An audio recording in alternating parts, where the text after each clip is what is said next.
بسم اللہ الرحمن الرحیم۔ السلام علیکم ورحمۃ اللہ وبرکاتہ۔ آج ہم رسول اکرم صلی اللہ علیہ وآلہ وسلم کی برے خواب کے شر سے بچنے کے متعلق ایک حدیث بیان کریں گے انشاءاللہ۔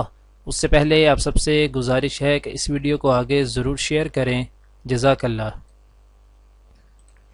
حضرت ابو قتادہ رضی اللہ تعالی عنہ سے روایت ہے کہ میں نے رسول اللہ صلی اللہ علیہ وآلہ وسلم کو فرماتے ہوئے سنا، اچھے خواب اللہ کی طرف سے ہوتے ہیں اور برے خواب شیطان کی طرف سے ہوتے ہیں۔ جب تم میں سے کوئی ناپسند چیز کو دیکھے تو اپنی بائیں جانب 3 مرتبہ تھوک دے اور اس کے شر سے اللہ کی پناہ مانگے، کیونکہ ایسا کرنے سے وہ خواب اسے کوئی نقصان نہ پہنچائے گا۔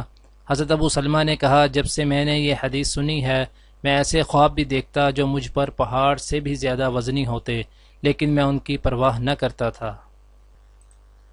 دعا ہے کہ اللہ تعالی دنیا اور آخرت کی تمام بھلائیاں عطا کرے، عمل کی توفیق دے۔ سبحان ربک رب العزت عما یصفون وسلام علی المرسلین والحمد للہ رب العالمین، آمین۔